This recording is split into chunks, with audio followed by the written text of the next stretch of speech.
Alors, voilà le vrai début du live. Je vais commencer par te présenter rapidement, Eric, pour être sûre que tout le monde te reconnaisse. Donc, tu es naturopathe, hygiéniste, spécialisé en Hygiéniste. nutrition et tu as Ouais. suivi ta formation à l'école Vie et C'est un Action. peu mon dada, on va dire. Comment? La nutrition, c'est un des domaines de la naturopathie et l'hygiénisme. Après, c'est vrai que j'en ai fait un peu mon dada, un peu ma spécialité, mais c'est un domaine important, mais parmi tant d'autres. Ouais, OK. Tu as suivi ta formation à l'école Vie et Action dirigée par le docteur, André Pesbeck et après, Hein. des années d'expérience, tu ouvres à présent les portes de ton école de naturopathie en ligne. Donc c'est, ce dont nous allons parler ce soir. Pour me présenter moi brièvement, Le 31 décembre, 31 décembre. l'école n'est pas encore ouverte officiellement. Nous ouvrons au plus tard le 31 décembre et je pense qu'on va profiter de tout ce délai pour peaufiner l'ouverture. Voilà. Donc moi je suis, Oriane, pour ceux qui ne me connaissent pas encore, créatrice de Renais, retrouver sa nature intérieure terrestre et sensible. Et il se trouve qu'avec, une belle synchronicité, moi je viens également de proposer la première formation d'alimentation sensorielle, en ligne et donc nous pourrons en parler également. Est-ce que, Eric, pour rentrer dans le vif du sujet, tu veux bien nous parler de ton école, heu, nous la nommer, nous dire ses buts, ses Alors en tout ça? fait, c'est un projet qui date de 2 ans et demi en arrière. Ce qui s'est passé, c'est que quand j'ai terminé mon dernier livre qui s'appelle L'hygiénisme et l'alimentation vivante, euh, ce projet m'avait pris 3 ans. J'ai mis 3 ans pour l'écrire. Ensuite, quand le livre est sorti, il y a eu comme un vide en fait.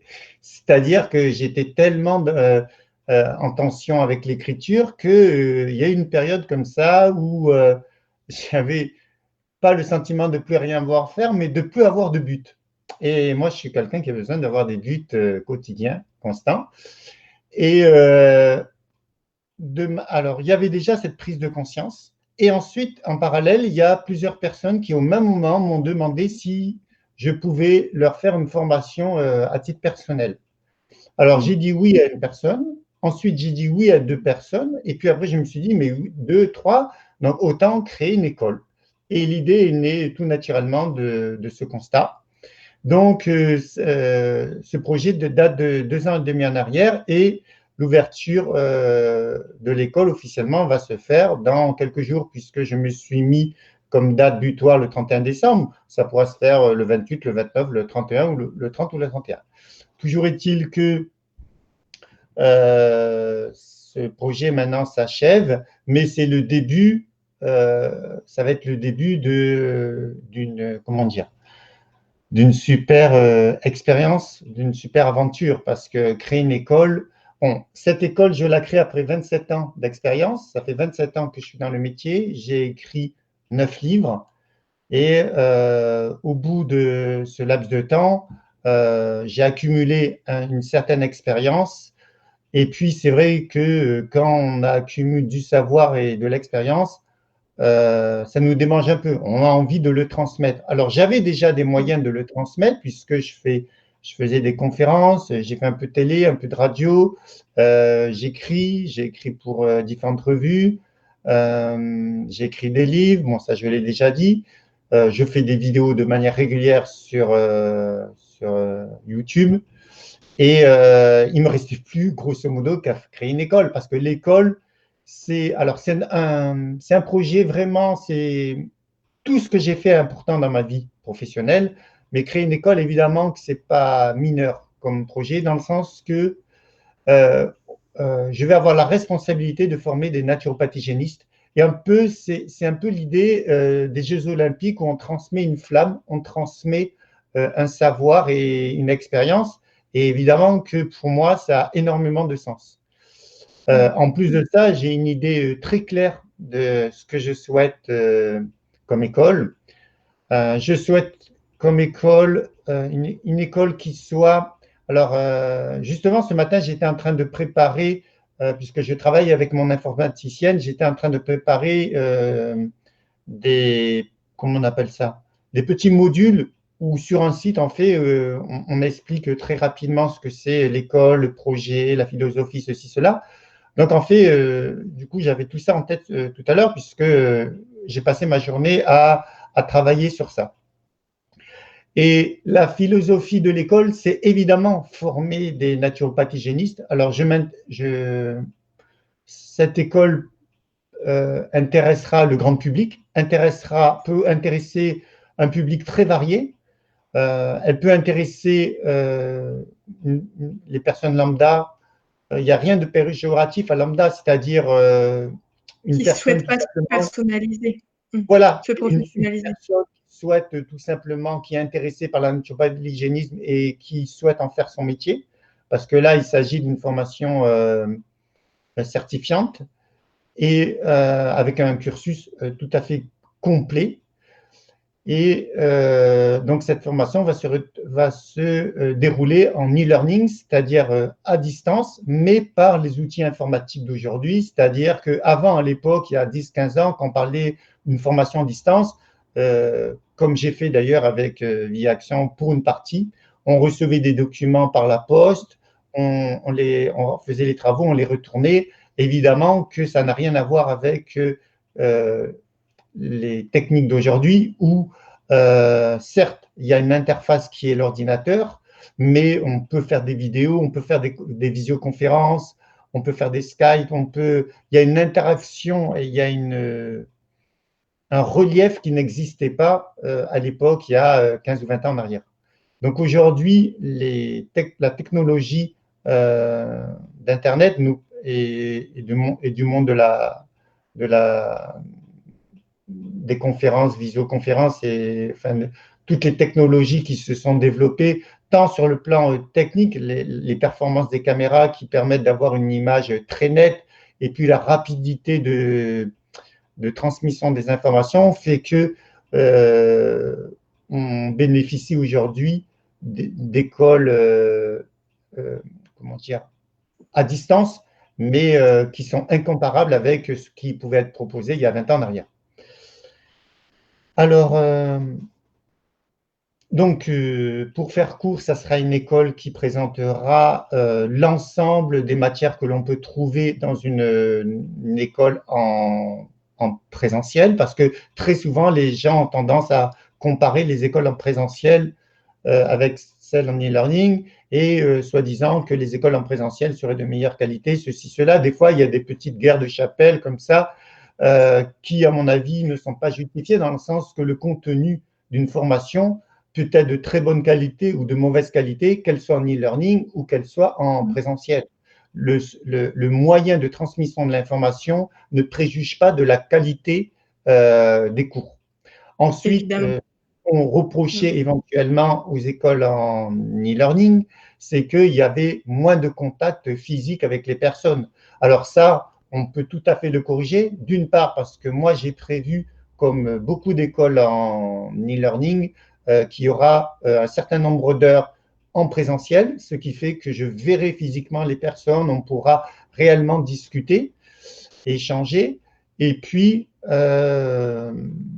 je vais aussi encourager énormément les élèves à se contacter via des forums, mais aussi ils pourront échanger directement et se voir réellement.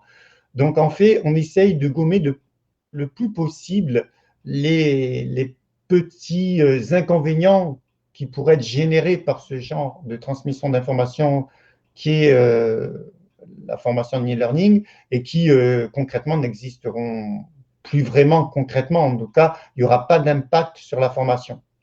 D'autant plus qu'on vit actuellement une période très particulière où on n'est pas à l'abri de confinement et les écoles en présentiel risquent d'en souffrir un peu, alors que les écoles en e-learning, en fait, ça ne changera rien pour eux puisque elles sont fondamentalement écrites et pensées pour une formation sur Internet. Oui, c'est ça. Je crois que dans le contexte là, c'est presque plus rassurant de souscrire à une formation, où on est sûr que tous les cours seront Voilà, assurés d'ailleurs, je temps sais qu'il y a des et heure. personnes qui étaient parties pour un projet en présentiel et qui ont fait marche en arrière. Et ils me Mmh. l'ont dit parce que la situation, euh, on va dire, internationale. Complique le présentiel. On ne sait pas si c'est momentané, j'espère vraiment que c'est momentané, ou Mmh. que ça peut durer dans le temps et revenir. Donc, c'est intéressant de voir que les critiques que l'on faisait aux écoles en e-learning, aujourd'hui, ben, ces critiques n'ont quasiment plus de raison d'être. D'ailleurs, à l'époque, elles étaient un peu, comment dire, euh, elles étaient un peu mises en relief, un peu de manière un peu excessive. Et il s'avère que dans le contexte d'aujourd'hui, ben, la différence va s'estomper. Parce que d'ailleurs, j'ai entendu dire que des écoles en présentiel donnaient leurs cours en e-learning maintenant. Puisque quand Évidemment. on est en période de confinement, ils ne peuvent pas faire autrement que donner des cours via Internet. Donc, on voit que tout ça, c'est assez relatif. Hein. Comment va Alors, s'appeler ton école? l'école s'appellera ENED, ce qui signifie École de naturopathie, hygiénisme, Éric Darche. Voilà. Moi je n'ai pas eu de prétention à mettre mon nom, c'est les suggestions. Parce qu'en fait, il fallait trouver un sigle. Alors, en mettant Ouais, Éric Darche, autrement, s'il manque le E, si on enlève ED, c'est difficile à prononcer. Donc, ouais. et puis bon, a priori, voilà, moi, j'ai trouvé l'idée bonne dans la mesure où maintenant, je sais que j'ai découvert qu'il y a les écoles de naturopathie d'hygiénisme intéressent certaines personnes uniquement pour faire du business. Je connais même des financiers qui ont créé des écoles de naturopathie. Donc, le fait que j'affirme que c'est un naturopathe qui a créé cette Mmh. école après 27 ans de travail, d'expérience, ça peut donner comment dire, un regain de crédibilité. Mmh. Alors, il n'est pas question que je critique les autres écoles. Il y a de très, très bonnes écoles d'ailleurs, que ça soit en e-learning ou que ça soit en présentiel. Mais bon, les circonstances ont fait que techniquement, c'était mieux de rajouter Eric Darche pour avoir un site Ouais, ouais. complet. Et OK. puis, le fait de revendiquer que ça soit un naturopathe qui crée une école, et je sais qu'il y a beaucoup d'écoles qui ont été créées par des naturopathes qui ont permis leur nom, mais bon, enfin voilà, c'est juste pour expliquer et que ce n'est pas une histoire d'ego si j'ai mis mon nom, c'était parce que pour le sigle, c'était mieux. Et puis d'ailleurs, on ne le prononce pas mon nom, on dit ENED. Voilà. Ouais. Et du coup, tu dis école de naturopathie, mais dans le nom, il y a hygiénisme aussi. Est-ce que c'est une différence face à une école de naturopathie classique? Ah, c'est une bonne question parce que pour moi, euh, il y a quand même une différence entre l'hygiénisme et la naturopathie. L'hygiénisme, c'est une approche qui est, alors, holistique, et la naturopathie est une approche holistique, dans le sens qu'elles sont tous les deux, c'est une approche globale. Par Mmh. contre, l'hygiénisme, la naturopathie va utiliser des techniques, la phyto, l'aroma, la nutrition, la micronutrition, etc. Alors que l'hygiénisme, c'est plutôt une approche holistique globale, c'est plutôt le fait de respecter les facteurs de santé. Ouais. Par exemple, en hygiénisme, on insiste sur la notion de paix thérapeutique, le fait d'intervenir le moins possible ou pas du tout. Alors, moi, je dirais pas, il y a certains hygiénistes qui sont un petit peu euh, pas excessifs, mais un peu des puristes qui disent qu'il ne faut jamais intervenir. C'est juste un peu délirant parce que si quelqu'un perd 2 litres de sang ou n'arrive plus à respirer ou manque d'eau, si on ne lui donne pas ce qu'il a besoin, il meurt. Donc, Mmh. je fais exprès d'utiliser des exemples caricaturaux, mais ce que je veux dire, c'est que dire qu'il ne faut jamais intervenir, que la nature est toujours capable de remonter la pente si vous avez perdu 2 litres de sang, c'est juste qu'à un moment donné, on nie l'évidence, on n'est plus en réalité avec le factuel. Donc, moi, je ne souscris pas à des idéologies excessives. Par contre, il y a un juste milieu à trouver. Il y a certains naturopathes qui auraient tendance à être trop interventionnistes, c'est-à-dire il faut toujours utiliser une plante, ceci, cela, toujours faire quelque chose, alors que des fois, ne rien faire, ça peut être une bonne chose. Ne rien faire de manière intelligente. Mettre l'organisme dans un contexte propre à ce que lui-même puisse s'autoréguler par ce qu'on appelle les systèmes d'homéostasie. Les systèmes d'homéostasie étant des systèmes qui permettent d'assurer des constantes biologiques comme la tension sanguine, comme la respiration, la digestion, etc. Mais si vous avez entravé de manière forte l'organisme, il ne pourra plus assurer ni la digestion, ni la respiration, ni d'autres phénomènes très importants pour la survie.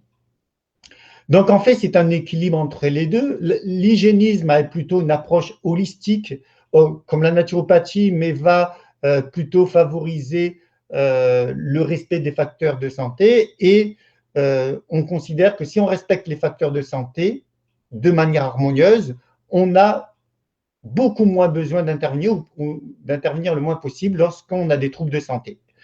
Donc ça, je trouve ça très intéressant. La naturopathie a la même philosophie, mais elle utilise des techniques, elle enseigne des techniques, et je pense que un naturopathe hygiéniste, pour moi, c'est vraiment un mariage des plus intéressants possibles, parce que justement, d'un côté, on a les techniques et de l'autre côté, on sait aussi qu'il faut favoriser le respect des facteurs de santé, il faut essayer de favoriser ce qu'on appelle la paix thérapeutique, le fait d'intervenir le moins possible, et ça crée un équilibre.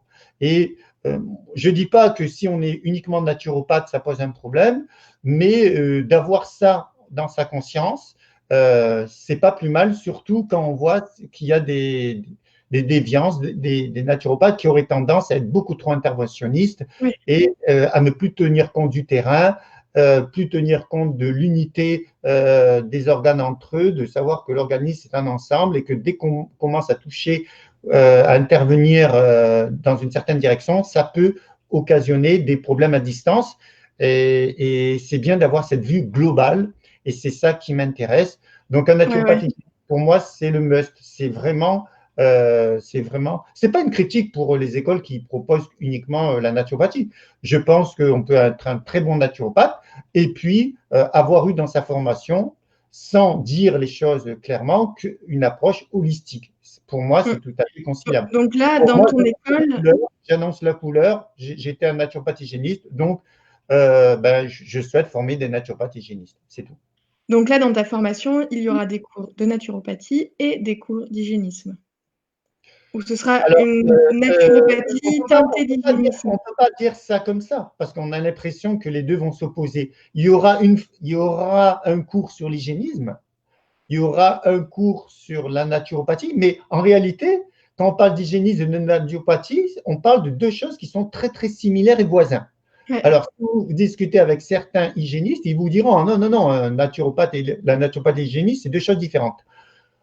Pour moi, c'est complémentaire.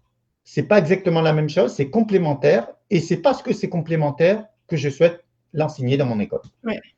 Ce sera combien d'heures de cours, ton école?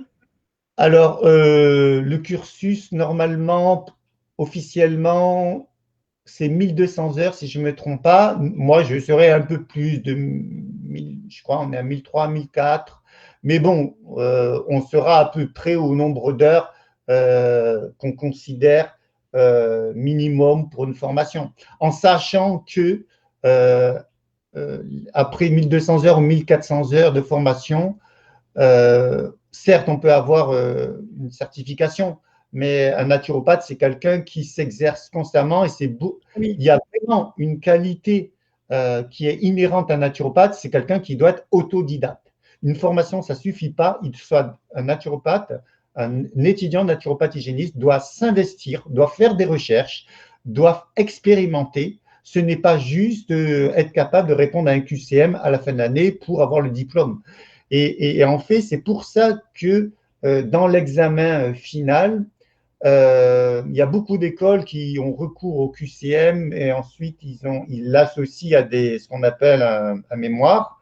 Je trouve ça intéressant et personnellement, je pense qu'on peut rajouter une évaluation du travail personnel, de voir comment l'élève a grandi en maturité, a grandi en conscience Et ça, je pense que c'est important de l'évaluer parce qu'il suffirait qu'une personne ait une très bonne mémoire pour qu'il réussisse ses QCM, son mémoire, et il pourrait être vide, passer à Oui. côté de la chose la plus importante, c'est-à-dire L'expérience, le terrain, quoi. exactement. Voilà, c'est un métier qui demande bien sûr des connaissances intellectuelles, mais pas que, et surtout pas que. Et donc, il faut savoir s'investir, il faut travailler l'empathie, il faut travailler l'écoute, il faut travailler beaucoup de choses. Et je sais qu'il y a beaucoup d'écoles aujourd'hui de naturopathie, d'hygiénisme font attention à ça. Je prétends pas être la seule école à mettre l'accent là-dessus, mais en tout cas, dans mon école, on fera attention énormément à cela. Il y a une chose aussi sur laquelle dans cette école, on souhaite travailler, c'est la notion, c'est surtout le fait de ne pas être dans la notion de compétition. Parce qu'en fait, les personnes que l'on retrouve dans nos écoles, c'est les mêmes que l'on retrouve dans la société d'aujourd'hui. Et dans la société d'aujourd'hui, parce qu'on nous a formaté comme ça, on est beaucoup avec l'esprit de compétition. Cet esprit de compétition est très délétère parce que moi, j'ai donné des cours dans une école et j'ai vu des choses ahurissantes où il y avait vraiment des ambiances tendues, conflictuelles ou des rivalités. Et donc, en tout cas, à ma petite échelle, je souhaite développer non pas la compétition entre les élèves, mais l'empathie, l'entraide. Je favoriserai cela par des forums, par des discussions, par tout ce qui peut favoriser des ponts entre les élèves. Si à un moment donné, il y a un élève qui a du mal à suivre, bien sûr, il peut demander à son formateur, mais il pourra aussi, et j'encouragerai les élèves entre eux à s'aider mutuellement et à pas laisser une personne comment dire, en retrait parce qu'à un moment donné, elle n'aura pas assimilé quelque chose. Et en fait, la notation, enfin, l'octroi du diplôme sera aussi comportera une fenêtre là-dessus, c'est-à-dire que j'essaierai d'évaluer comment la personne a évolué sur 18 mois ou 38 mois, puisque cette formation se fera en 18 mois ou 38 mois selon le cursus que l'on choisira. Le prix sera le même, il sera de 6 000 € dans les deux cas, mais si une personne a besoin de plus de temps, eh bien, elle le fera en 36 mois, et si elle peut disposer de 4 heures par jour, elle le fera en 18 mois. Voilà. 36 mois, c'est 2 mois, 2 heures par jour. 36 mois, c'est 2 heures par jour et, de travail, et 18 mois, c'est 4 heures de travail par jour en moyenne. Hein, voilà, grosso modo. Après, il y a des gens qui iront plus ou moins vite parce qu'il y a des gens, moi j'ai par exemple un médecin qui est intéressé par ma formation, j'ai aussi une infirmière, donc les gens qui sont dans le corps médical maîtrisent déjà l'anatomie, physiologie, ils maîtrisent, pour un médecin, ils maîtrisent déjà pas mal de matières, pas toutes évidemment, autrement ils ne viendraient pas dans mon école ou dans les écoles de naturopathie et d'hygiénisme. Donc en fait, ce qui est intéressant, c'est que il y aura des niveaux différents au départ, mais ce que je souhaite, c'est que les personnes qui en savent le plus, ça serait bien si elles pouvaient contribuer à aider. Alors, ce n'est pas du tout une obligation. La maturité, ce n'est pas quelque chose qui s'oblige, c'est quelque chose qui se vit et qui se vit en conscience et qui se vit le plaisir de rendre service, le plaisir de participer au mieux-être des autres et d'autrui. Ça, c'est un moteur puissant, normalement. Et en tout cas, c'est ce qu'on va essayer de favoriser dans cette école. Qu'est-ce qui, selon toi, démarque ton école des autres? Qu'est-ce qui fait que tu t'es dit: «Il faut que je crée une école» parce que, qu'est-ce qui n'existait pas, et que tu as voulu créer? Alors, c'est une question sensible dans le sens que je ne veux pas dire que mon école est mieux que les autres, ceci, cela, parce que puisque moi, je ne veux pas être dans un sentiment, j'ai dit que je ne voulais pas être dans la compétition, donc je ne veux pas, si je réponds comme ça brutalement, mon école est mieux parce que ceci, parce que cela, c'est pas tellement mieux que je disais, mais ce que je dis, c'est-à-dire que je vais jouer les notions, l'élitisme, c'est-à-dire, ouais, mon école est mieux que ceci, que ça. En tout cas, ma question n'était pas sur qu'est-ce qu'elle a de mieux, mais qu'est-ce qu'elle a de différent? Qu'est-ce que toi, tu avais envie d'amener dans cette école Voilà. que tu n'as pas retrouvé dans les autres? On ne peut pas dire dans les autres parce que je ne les connais pas tous. Ça serait malhonnête Ouais, de parler comme ça. En tout cas, je ne parle pas des autres, je parle de mon école. Dans mon école, qu'est-ce que je souhaite? Je souhaite que ça soit une école qui garde les fondamentaux. Les fondamentaux, c'est ce que les anciens nous ont apporté. Mosseri, Shelton, Carton, etc. Il faut savoir une chose, c'est que ces illustres hygiénistes naturopathes sont des gens qui ont été connus il y a un siècle en arrière. Voilà.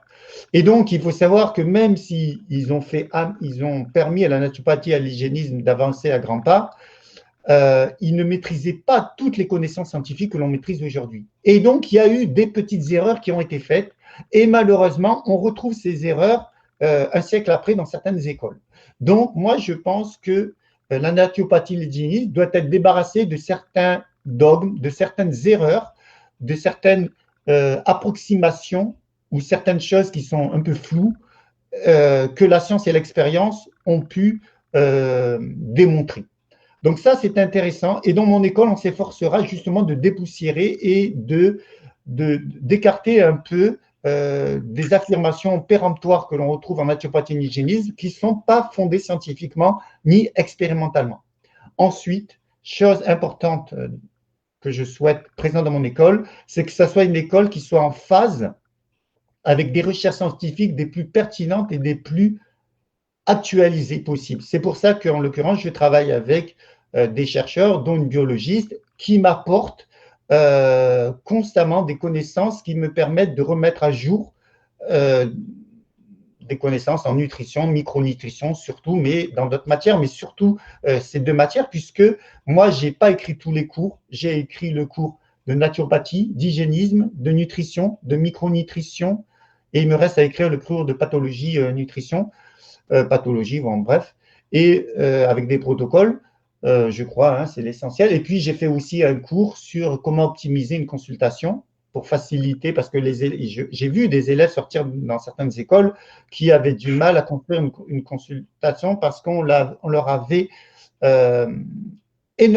apporté énormément d'informations, mais ensuite, ils n'arrivaient pas à la hiérarchiser en temps réel avec une à la personne. mettre en Donc, en place. fait, c'est des petites choses que je souhaite apporter. Et je suis sûr que dans certaines écoles, tout ce que je vais apporter existe déjà. Donc, je ne suis pas en train de me Mmh. comparer avec les autres écoles. C'est juste de dire, puisque tu me poses la question, comment je définis mon école, ben, mon école, elle se définit avec tout ça et avec cette notion que je souhaite développer, que je sais qu'elle est déjà développée dans certaines écoles, l'empathie, le fait de ne pas être dans la compétition, le fait d'être dans l'entraide, puisqu'on a un métier de service, et donc c'est bien de se le rappeler et d'en être imprégné en tant qu'élève pendant tout le cursus.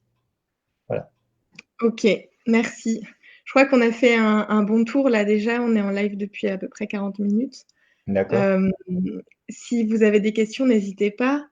Moi, je suis quand même assez contente, je dois dire, de savoir que, beh, on a tout ça d'accessible depuis chez nous, quoi. Parce que, le présentiel, moi, j'adore le présentiel évidemment et le support numérique est pas quelque chose qui est très très aisé pour moi.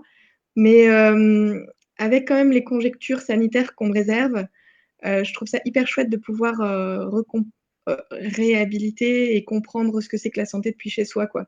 En étant certain que quoi qu'il se passe, on aura accès à ça et c'est pour ça aussi que moi j'ai fait une formation en ligne d'alimentation sensorielle. Alors ça n'a pas du tout, c'est pas une école, c'est pas quelque chose qui permet d'être certifié ou je ne sais quoi, c'est plutôt une formation expérimentale où les personnes peuvent, passer au réel, à l'expérience directement de l'alimentation sensorielle, surtout en famille.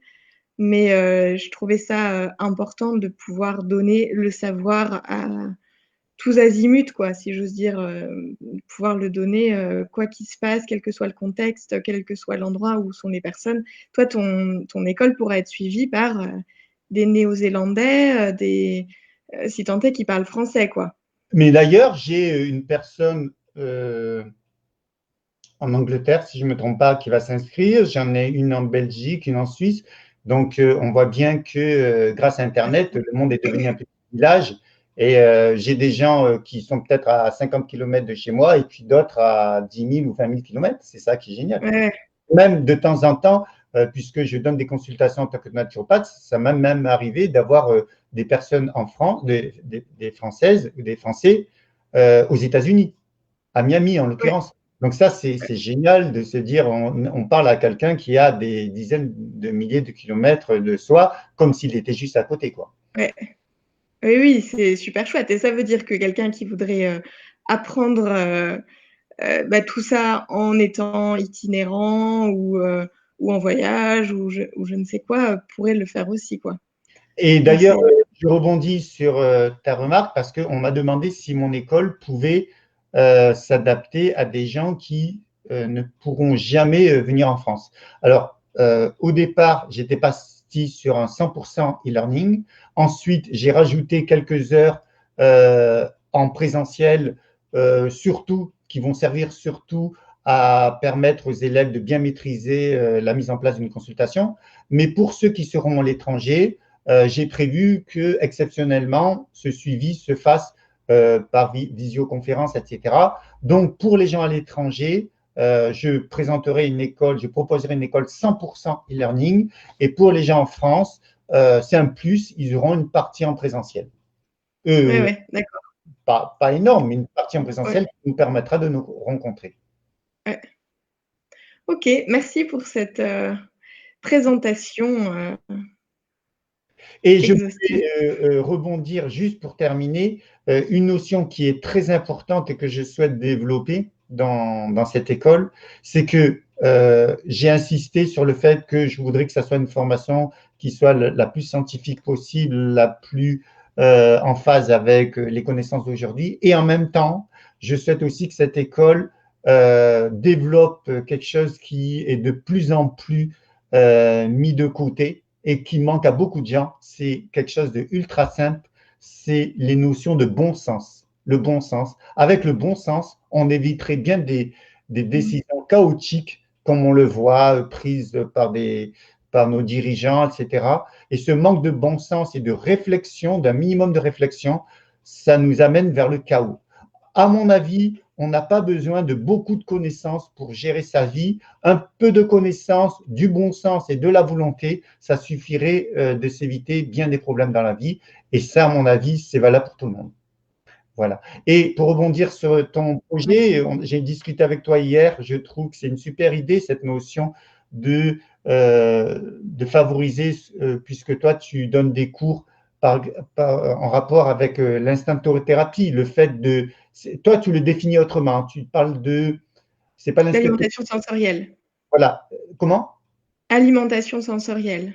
C'est-à-dire que, en tout cas, tu encourages les gens à utiliser leur instinct Leur et leur sens. sens pour déterminer ce dont ils ont besoin. Je Tout à trouve ça fait. intéressant si on l'associe aussi avec un minimum de savoir nutritionnel, mais je trouve ça très intéressant parce que ça fait partie pour moi, comme le bon sens, de choses qu'on possède potentiellement et que l'on n'utilise pas. Et ensuite, on a besoin de spécialistes et d'experts pour savoir comment manger, alors que normalement, c'est des choses qu'on devrait ressentir. On n'aurait pas besoin d'avoir des C'est ça. spécialistes de minutes pour régler notre nutrition, pour régler nos loisirs et pour régler ceci, cela. En fait, on est rentré dans un monde qui s'est coupé de nos liens, on s'est coupé de nos liens, on s'est coupé de la nature et on s'en retrouve très handicapé.